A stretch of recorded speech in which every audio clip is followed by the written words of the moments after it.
at the Environmental Working Group on a wide range of topics. But tonight, I want to talk to you about one specific project involving 10 Americans. 10 Americans who have really been instrumental in inspiring what we consider to be one of the most important environmental campaigns in history.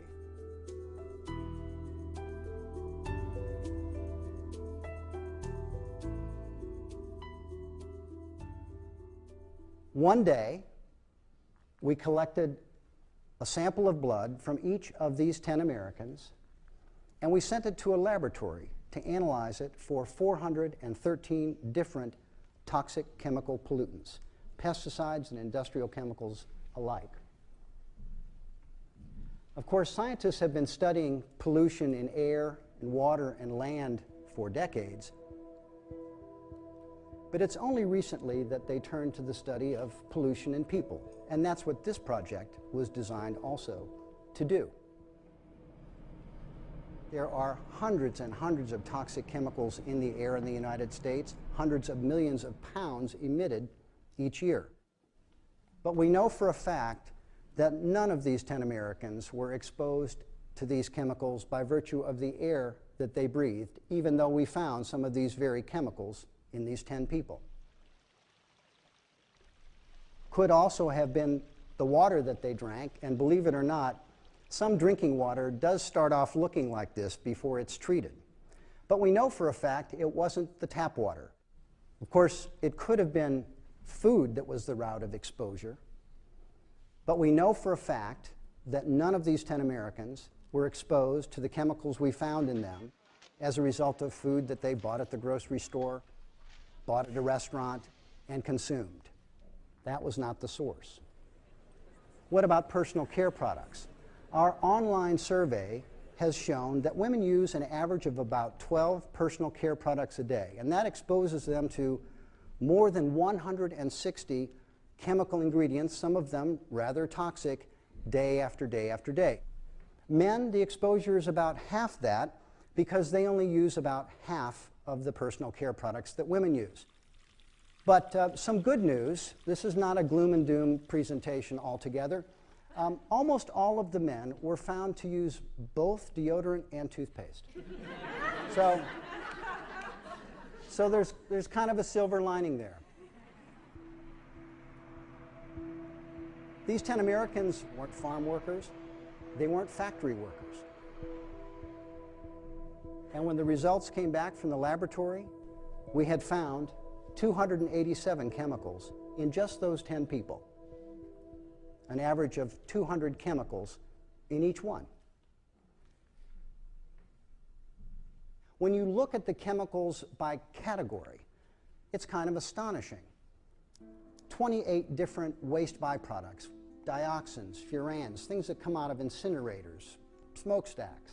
47 different consumer product ingredients, the flame retardants in these lights and this projector, Teflon chemicals, Scotchgard chemicals, pesticides. But for my money, most disturbing of all, we found 212 industrial chemicals and pesticide breakdown products that had been banned 30 years before we took those blood samples and sent them to the lab in 2004.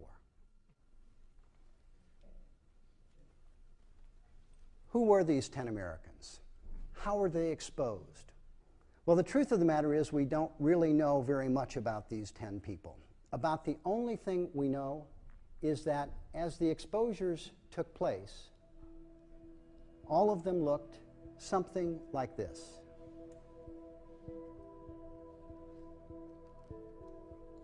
This was the first time anyone had ever bothered since the beginning of the chemical revolution to examine umbilical cord blood to see how many toxic chemicals got through to the developing child.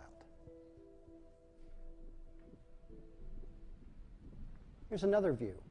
This baby is receiving about 300 quarts of blood circulating to him from the mother every day. The nutrients that are allowing the baby to grow, the oxygen that's allowing the baby to breathe. This baby, like all babies at that age, does not have a blood-brain barrier. That means that the tissues of the brain, the cells of the brain, are not protected as They will be in later life, just a few months from now, really, to protect him from the chemicals that would pass into those tissues and those cells. So this baby arguably has been at his most vulnerable for 9 months at this stage. And the other thing to know about this baby, this is my baby. This is Callahan Cook, my son, who was born a year ago.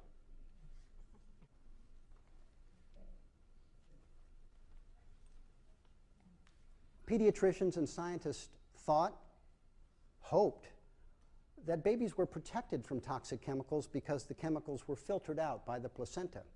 Our study showed, disturbingly, that that's not the case. Industrial pollution begins in the womb.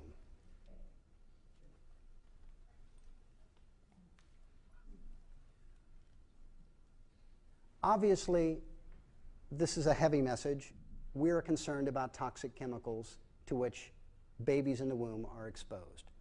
But let me also tell you, just because a chemical is found in someone does not mean that there's going to be environmental damage, biological damage. It doesn't mean that at all. But what it does mean is that there is reason to be concerned. What it does mean is that we ought to do all we can to minimize those exposures. It stands to reason. And the reason we want to avoid them is the nature of the chemicals themselves. 134 of these chemicals had been shown to cause cancer in laboratory studies or in people. 151 associated with causing birth defects. 154 caused hormone disruption. Infertility, 186 different chemicals. Immune system toxicants, 130. Neurotoxins like lead, PCBs, mercury, that we know can have profound effects on the developing child, profound effects on their intelligence, profound effects on their motor coordination. If you're doing a little math here, you're already seeing that we have more health effects than we have chemicals. Why is that? The answer is simple. Many of these chemicals have multiple toxic effects.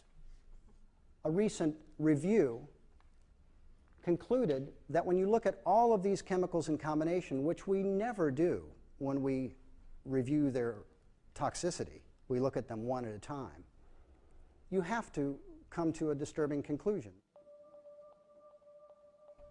The combined evidence suggests that neurodevelopmental disorders caused by industrial chemicals has created a silent pandemic in modern society.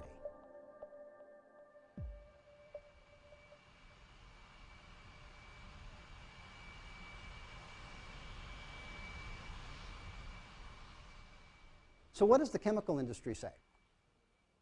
That there's no reason to worry. Why? Because the chemicals are safe, because the doses are so low. Parts per billion. So the question becomes, can a part per billion really cause harm? After all, a part per billion, as the industry likes to say, is equal to one pancake in a stack of pancakes 4,000 miles high. This is an actual picture that the industry took of that stack of pancakes after they stacked them 4,000 miles. They have more money than we do, but we have this cool slideshow. One pancake in a stack 4,000 miles high. What could possibly have any impact at such a low concentration? Let's look at some chemicals that we know more about because we're exposed to them every day in advertising, and we, in many cases, use them. Albuterol, this is a chemical that's in the desk of every school nurse because one dose of it at 2.1 parts per billion will stop an asthma attack. Paxil, a common antidepressant, one dose in the blood, active at 30 parts per billion. Cialis, one dose which can have profound therapeutic effects. 30 parts per billion, and it's good for 36 hours. And then there's NuvaRing, which is a commonly prescribed birth control drug. It is active at 0.035 parts per billion. Less than 4/100ths of a pancake in a stack of pancakes 4,000 miles high, and it's almost 100% effective. Now, some people are more sensitive than others. One of the side effects of Cialis at 30 parts per billion is that if you have any sudden decrease in hearing or vision, you can't see or hear at 30 parts per billion, you should stop taking Cialis and seek immediate medical help. And then there's the most famous side effect of all.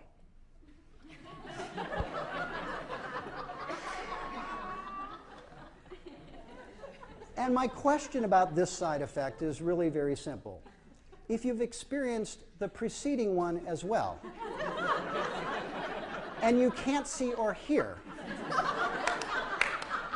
how do you call the doctor? Low doses matter.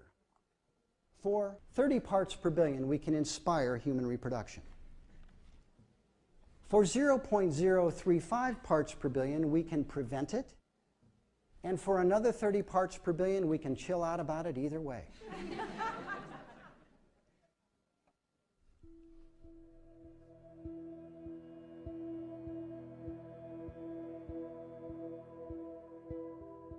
The exposures happen. Industry is allowed to sell these chemicals, use them in the marketplace, and we have to wonder, after decades of these exposures, what the problems that they're causing might just be. There are increases in diseases, disorders, health problems that we cannot explain by genetics alone. We're not evolving so quickly that these problems can be explained. An 84% increase in acute lymphocytic leukemia in children between 1975 and 2002. Hypospadias has doubled over roughly that same period. This is a birth defect, a deformation of the penis, where the urethra doesn't come out at the end, but somewhere else along the shaft, and it requires surgery often within days or months of birth. That now affects 1 out of 125 baby boys in the United States.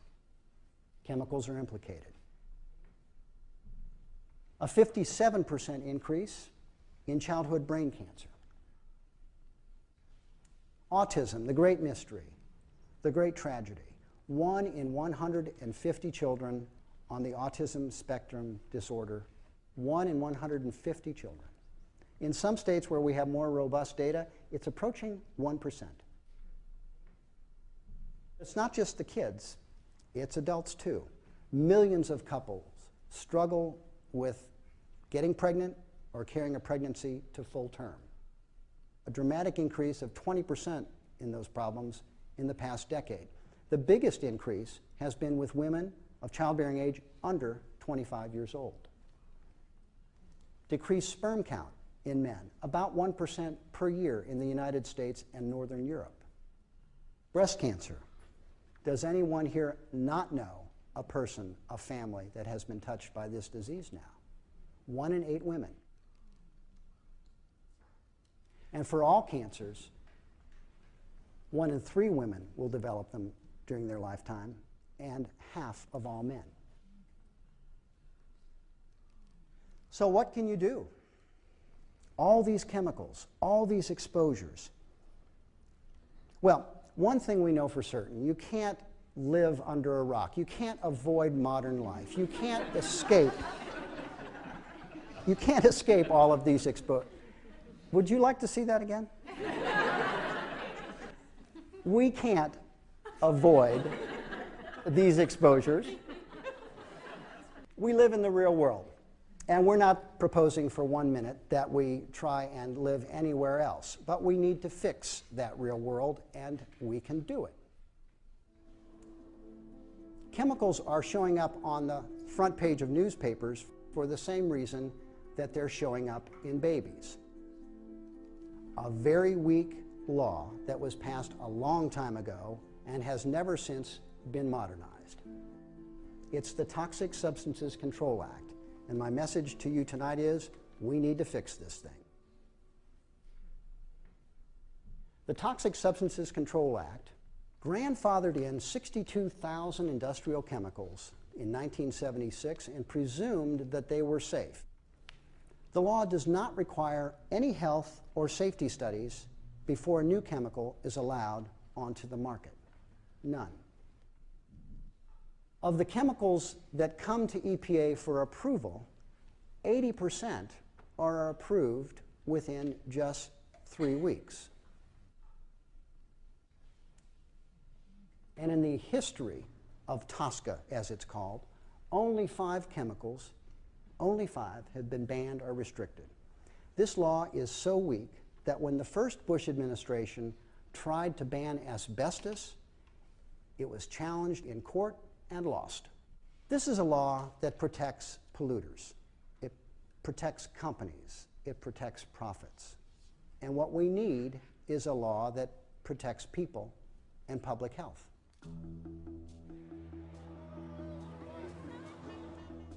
It's a tall order, but we've made big changes before. We've cleaned up industries, we've cleaned up air, we've cleaned up water, but most relevant to tonight, we've cleaned up our blood. Lead. When we took the lead out of gasoline, look what happened to blood lead levels in the US population. They plummeted. We still have a problem with lead poisoning in inner cities, in older housing, particularly low-income housing. But we've made dramatic strides by taking lead out of both paint and gasoline. PCB levels in blood. At the time it was detected in people and wildlife, it was suggested that if we got rid of this insulating chemical, we might not have electricity. Well, we did ban it. The lights are still on. And PCB levels in blood plummeted. And then there's DDT, notorious insecticide. The industry, of course, said, well, if you ban DDT, we might not be able to grow food. But we did ban it. We did continue to grow food, and DDT levels plummeted in the American people's blood. As an important note, when we tested those babies in 2004, we still found PCBs. We still found DDT. The lesson is pretty clear. If a chemical is dangerous and it lasts a long time in the environment, you want to waste no time moving to take it off of the market. For the past 5 years, a campaign has been building to protect the most vulnerable, to protect all of us. It's called the Kid-Safe Chemicals Act. And here's what this law, in summary, would do if it got on the books, and we want it on the books. It would require that chemicals be proven by the companies to be safe for children and others who are sensitive before the chemicals are allowed on the market. What a concept. It assumes that chemicals are harming people until it's proven otherwise, until they're proven safe by the companies. Now it goes the other way. If you've got tens of thousands of chemicals, where do you start trying to unravel the problem? Well, this bill says let's start with chemicals that we have reason to believe are hazardous and end up in people. And this is where the 10 Americans come in. This bill says that if chemicals show up in umbilical cord blood, we're going to assume they're unsafe. And we're going to require the companies that make those chemicals to prove that they are safe on an expedited basis before they can come onto the market or remain on the market. And that's what we hope the Kid-Safe Chemicals Act will do. Scientists, medical leaders, religious leaders, environmental organizations are coming together, and it's the most exciting development in my professional life dealing with toxic chemicals and the problems they cause.